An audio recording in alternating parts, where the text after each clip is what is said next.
Warung Bajigau merupakan sebuah usaha kuliner yang berdiri pada tahun 2023 dan berlokasi di Jalan Bajigau. Usaha ini bergerak di bidang makanan, meskipun saat ini belum memiliki karyawan tetap, konsep usaha masih dalam tahapan pengembangan awal, sehingga pengelolaan dan inovasi produk menjadi fokus utama. Dengan kondisi tersebut, penting dilakukan analisis risiko agar usaha ini dapat bertahan, berkembang, dan bersaing di tengah ketatnya persaingan bisnis kuliner. Selanjutnya, kita masuk ke bagian identifikasi usaha. Pemilik risiko dari usaha ini adalah Bapak Yok Estepanus. Kemudian kita lihat dari sumber risikonya. Pertama, risiko internal. Risiko internal adalah risiko yang muncul dari dalam usaha itu sendiri. Biasanya, risiko ini disebabkan oleh kesalahan manajemen, sistem kerja yang belum berjalan optimal, atau keterbatasan sumber daya. Adapun risiko internal yang dihadapi oleh usaha ikan bakar Yok Estepanus antara lain yang pertama, pengelolaan usaha masih sederhana. Nah, terutama dalam pencatatan keuangan yang masih dilakukan secara manual dan belum adanya SOP operasional yang jelas.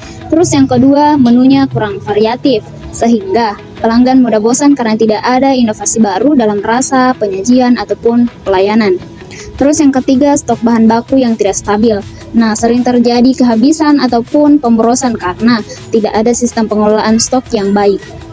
Terus yang keempat, peralatan produksi terbatas.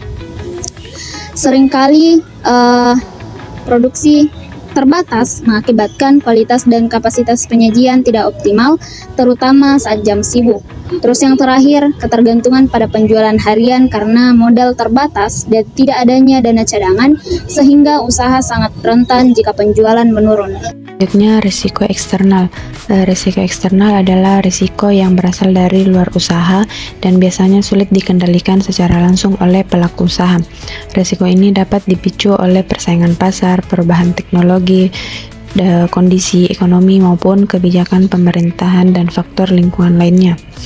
Adapun risiko eksternal yang dihadapi oleh usaha ikan bakar Yok Estepanus antara lain: yang pertama, adanya persaingan usaha yang semakin ketat, terutama dengan banyaknya pelaku usaha sejenis yang lebih aktif memanfaatkan media sosial, seperti layanan pesan antar online, serta strategi promosi digital yang agresif. Yang kedua, perkembangan teknologi yang cepat, sehingga usaha beresiko tertinggal jika tidak segera beradaptasi dengan sistem digital, baik untuk pemasaran maupun pelayan pelanggan. Yang ketiga, kenaikan harga bahan baku, seperti ikan segar, bumbu, dan minyak goreng, yang sangat berdampak langsung pada biaya produksi dan dapat menurunkan margin keuntungan. Selanjutnya, perubahan kondisi ekonomi seperti inflasi atau penurunan daya beli masyarakat yang dapat menyebabkan penurunan jumlah pelanggan dan menurunnya pendapatan usaha. Adapun regulasi dan kondisi lingkungan, termasuk kewajiban izin usaha, pajak, serta standar kebersihan makanan yang harus dipenuhi agar usaha tetap legal.